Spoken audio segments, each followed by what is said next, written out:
মানুষকে লেখাপড়া করবে, এইটা হলো উদ্দেশ্য। এখানে আপনি কিভাবে আরেকজনের মাথায় লাগতে পারবো আমরা? আরে সেটা আপনি রহমতের জন্য বলতে পারেন, আবার এটা আপনি আমাদের জন্য বলতে পারেন।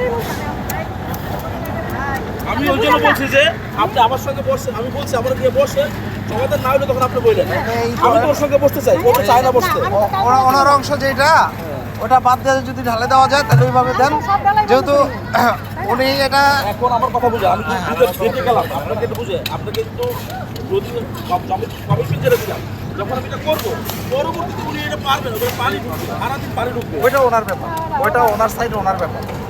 এই ভাই ওনার সাইড তো অনেকে দেখবেন যখন হবে আমার কথা বুঝে, ওনার সাইড ওনার ব্যাপার না। আপনি যখন নীতিগতভাবে একটা সিদ্ধান্ত আছে যে কোনো ভাবে আপনি মেনে চলে, মানে আপনি দেখি দেখছেন যে কোনো লিখিত করে দিবেন, বসে না এটা আপনি রাজি আছি তো, কালকে আসুক রহমত আসুক, এখনই করে ফেলেন। এখন কেন করবো রহমত ছাড়া? আপনি ওনার সাথে যে কমিটমেন্টটা হচ্ছে আপনি সেটাই করেন।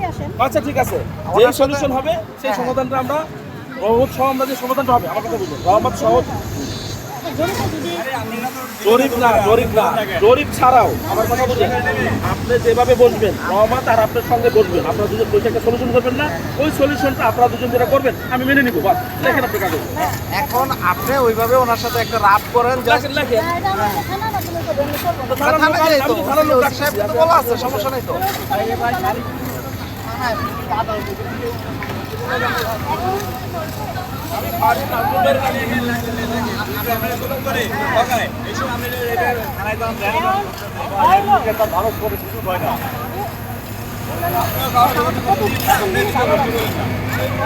আমরা সবাই একই কথাই বলি। আচ্ছা আপা, এখানে যে রাস্তাটা খারাপ হয়েছে সবাই কিছু করবে না, আমি তো বলতেছি ওনাদের থেকে আমাদের সাহায্য ভাই না ঘটনা জমি কিনছে, জমি কিনা তো জমি কিনা হইলে তো রেজিস্ট্রেশন করতে পারেন না, কিভাবে জমি কিনা হইলো? রেজিস্ট্রেশন করার নোটারি পাবলিক করছে, নোটারি পাবলিক করলে কি স্থাপনা করা যায়? হ্যাঁ স্থাপনা করা যায়, যেহেতু ওনার উনিও সঙ্গে আছে, রহমত আলমের সঙ্গে আছে, ও উনিও আপনাদের সাথে আছে। আপনারা সরকারি প্ল্যানগুলো ঠিক মতো নিতে পারছেন? সরকারি প্ল্যানের অনুযায়ী তো কাজ করতেছি না, কারণ আমরা তো একতলা পর্যন্ত করবো, এখানে তো সরকারি প্ল্যানের দরকার নেই, আমরা তো মাদ্রাসা তো হাইরাইজ করতেছি না, এখানে একতলা হবে আর একটা টিন শেড। এই ফাউন্ডেশন কয়তলা দিচ্ছেন? ফাউন্ডেশন তো তিনতলা দিই। তিনতলা। হ্যাঁ তো আপনি তিনতলা পর্যন্ত ফাউন্ডেশন দিতে রাজুকের তিনতলা পর্যন্ত করতেছি না, আমরা দোতলা করবো, মানে একতলা আপনি ফাউন্ডেশন যে ফাউন্ডেশন দোতলারই মনে করেন, একতলা করছি না আর একটা টিন শেড হবে, এই মনে করবো মনে হয় এইটাই ফাইনাল, এটাই তো হবে, আবার কি একতলা পর্যন্ত হবে, এরপরে তো আবার ভাগ থাকতে হবে, ভাগ আপনি তো মনে হয় জানেন এটা নিয়ে মনে হয় আমরা- ভদ্র মহিলার অভিযোগ আছে। যে কথা বলতেছে ওনার কথা যদি জেনুইন Legal হয়। লিগ্যাল হয়, তাহলে উনি কেন এই যে ধরেন থানায় গেছিল, হ্যাঁ। তখন থানায় উনি বলছিল বসার জন্য, রহমতকে পাঠাইলাম আমরা, আচ্ছা। রহমত থেকে পাঠাইলাম, রহমত থেকে গেল, উনি নাই, এরপরে তো উনি বসতে হবে পরবর্তীতে। না না, অফিসারদের কালকে আমরা নিজেরা জিজ্ঞেস করছি, তারপরে যে এটা যে আয়ু তাকে জিজ্ঞেস করছি যে না উনি ওনার সাথে একসাথে হতে চায় না, রহমতই হতে না চায় না না। না, এই বলছিল আপনি রহমতের সাথে কথা বলবেন এখন? আপনি যদি রহমতের সাথে কথা বলতে চান কিন্তু আপনি তাহলে ওই জায়গায় আসেন, নিচে আসেন, আমরা এই জায়গাটা দিন। আমার একটা জমি আছে মোহাম্মদপুর রহমিয়াপাড়ির ঘাট।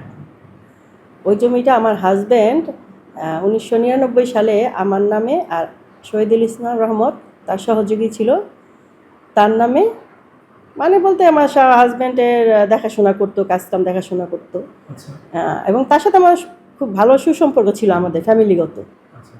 আমার হাজব্যান্ড খুশি হয়ে তার নামে এবং তার ওয়াইফের নামে 9% জমি আর আমাকে 9% জমি রেজিস্ট্রি করে দিয়ে যায় একই দলিলে।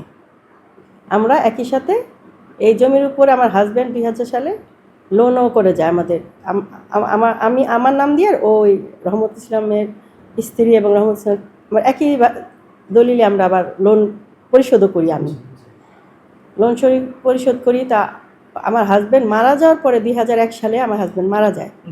2001 সালের পরেই ও মানে ওর রূপ চেঞ্জ হয়ে যায়, কারণ আওয়ামী লীগ ক্ষমতায় ছিল, ও আওয়ামী লীগের দোসর, ঠিক আছে।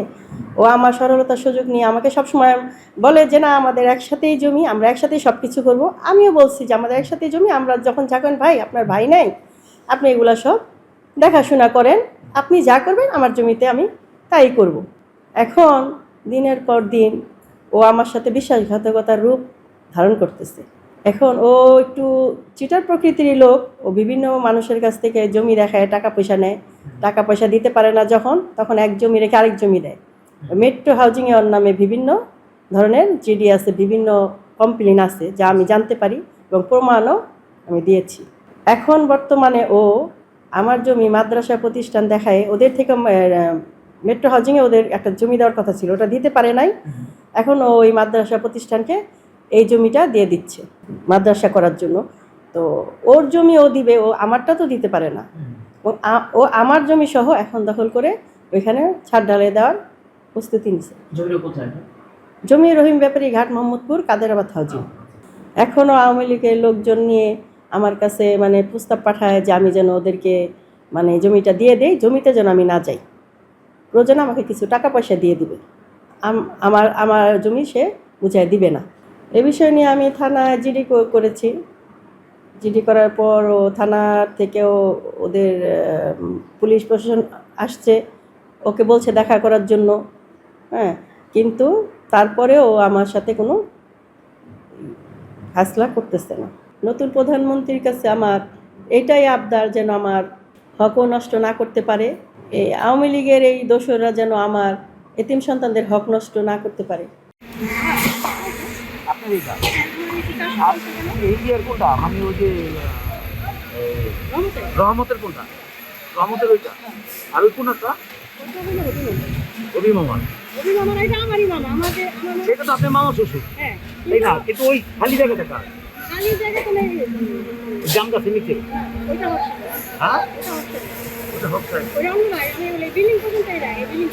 আমি আমার জায়গায় তাহলে দিতে হবে, আমার জায়গায় বাউন্ডারি মানে ঢালাই দিতেছে, রড দিতেছে, এখন আমি বলছি আমার ডিস্ট্রিক্ট বাদ দিয়া করো, এখন এই সুবিধা আছে, যে কোনো সময় আমি যাওয়ার পরে আবার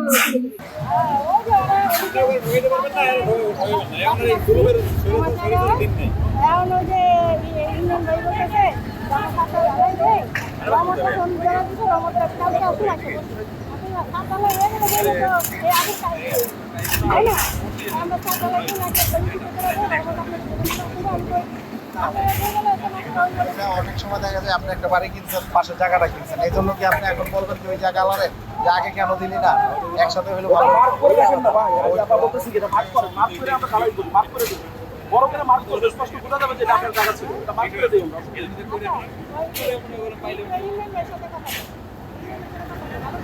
নাজমুল ভাই, নাজমুল ভাই, আপনি একটু যদি আসতেন, ওই যে আমার সঙ্গে আবার কথা হয়েছে, এখন আপা বলতেছে যে কথাটা আপনি বলতেছেন এটা থানার লোকের সামনে বলেন, তাইলে আমি জিনিসটা বুঝবো। আপনি যদি আসেন, আমার ওনার সঙ্গে যে কথা রয়েছে যে রহমত ভাই আইসা যে সলিউশনটা করবে, এটা আমি বলছি ঠিক আছে, এটা আমরা মেনে নিব, রহমত ভাই আপনারা বসে যে সলিউশনটা করবে, এখন আমার ঢালাইটা করতে চান, আপনি যদি এই কথাটা থানার লোকের সামনে বলেন, আমি যদি ঠিক আছে, তাহলে আমি নাজমুল ভাই আমাদের ফার্নিচার আমি ওনার ডাক দরকার পড়ে